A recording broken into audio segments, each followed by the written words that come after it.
हू हुर हो, मशहूर हुर खेरू खासकेली। संदस रत नओं हो। पीर साहब पागारे के अंग्रेजन कैद कयो। हुरन में कोहराम मची वियो।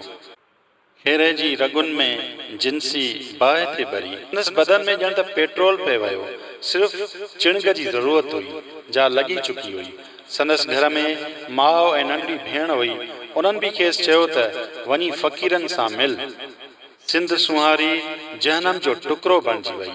रेलूं किरियूं, धाड़ा लॻा, खून मथां खून, मथां अची मिलिट्री कड़की, बाहि ते घासलेट पियो। खेरे जो वाहणी मुंहुं फिरी हैबतनाक थी पियो। अखियूं ॻाढ़ियूं, भेज पगारा चवंदे मंझान रत थी टिमियो। ख़ुश्क चपन खून थी घुरियो। कई मुक़ाबला थिया, गोलियुनि जा मींहं थी वसिया। ॻोठनि खे बाहियूं ॾिनियूं वयूं। मिलिट्री जा मकड़ अची लथा, मिल्कियतूं ऐं लॼूं लुटियूं वयूं। खेरे जी नंढड़ी भेण खां पुछियो वियो, भाणे किथे? मज़बूत जवाब आयो, अधो मरी वियो। खेसि ज़ोम मां चमाट लॻी ऐं वञी फहको कयई। मानस खे मारियो वियो। पोड़ी नथी ॾसियो त संदसि पुटु किथे हो। संदसि उघाड़े जिस्म मां गोलीअ खे पार कयो वियो। लोड़ा भरिजी विया। ज़ाइफ़ूं ऐं ॿार, मिलिट्री जवान, हिंदू सिख मथनि पहिरेदार हुआ। अनपढ़ियलियूं मावरूं बणिजी वयूं। इख़लाक़ जूं कमज़ोर जो थियूं। पीर साईं जी फांसीअ जो अहवाल आयो।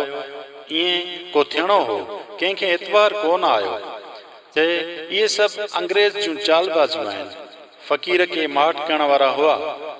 ख़लीफ़नि खेनि ॿुधायो हो त पीर साईं संदन जनाज़े नमाज़ बि पढ़ी वियो हो। अंग्रेज़नि जो तॾो पटींदासीं, जासूसनि जा सिर लुड़ंदासीं। कई गिरफ़्तार थिया, कई मारिया विया। मुल्क में हैबत छाइंजी वई। हैदराबाद मां मिलिट्री हुर वठियो पए वई। अड़े ही त माण्हू आहिनि, हिक हिरास मां चयो। केतिराई शींहं मुड़स मारिजी विया। सरदारनि मां हिकु खेरू न झलियो। तहरीक कुचलिजी वई ऐं हाणे हू रहज़न थी पिया। छल न कंहिंजे पोयां पवनि, बुणई नास करे छॾींदसि। न्यापा हलंदा हुआ, फिलाणी राति तुंहिंजा महिमान आयूं, बसि ॿार बि न छॾींदसि। साल लंघी विया।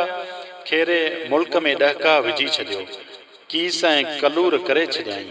वॾेरा वड़ा घर वेठे ॾकंदा हुआ।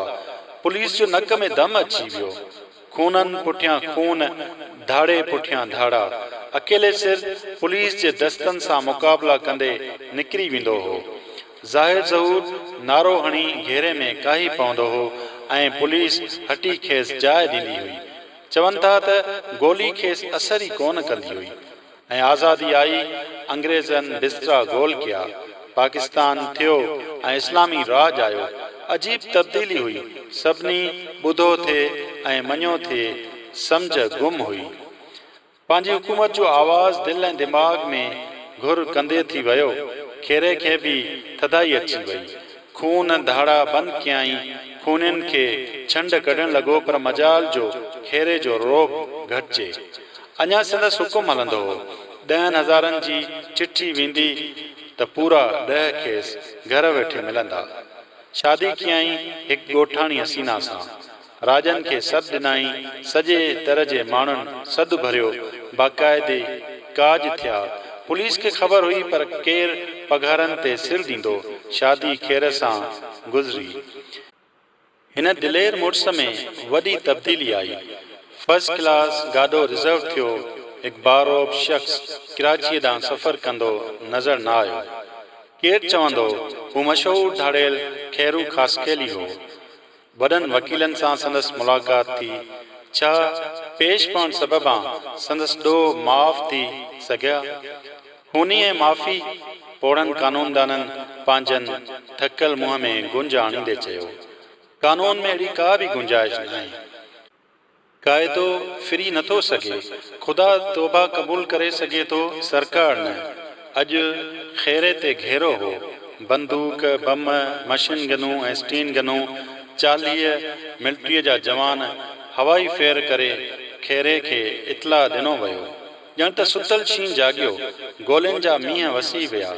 खेरे हसीना जे मुंह ते मोहब्बत जी आखिरी मोहर हई। गोलीअ जो जवाब गोलीअ सां ऐं बम जो जवाब बम सां। हसीना मुश्कंदे खेसि गोलियूं ॾींदी रही। कलाकनि जा कलाक मुक़ाबिलो हलियो ऐं आख़िरी बम खेरे जे बदन सां टकर खाधो। हसीना गंभीर थी वई ऐं 6 महीननि जे वलीअत ज़ोर सां ज़मीन ते छड़ियूं हयूं। हिकु पुलिस ऑफिसर खेरे जो अहवालु ॿुधायो।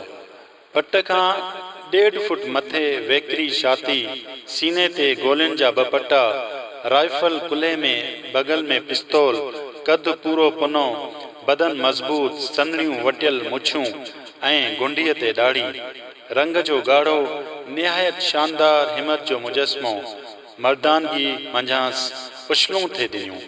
हज़ारनि संदसि मुंहुं ॾिठो। अख़बारनि में संदसि अहवालु आयो। मुल्क ठरी पियो। पुलिस खिली खिली हिक ॿिए खे मुबारकूं ॾिनियूं। मूंखे अलाए छो अफ़सोस थियो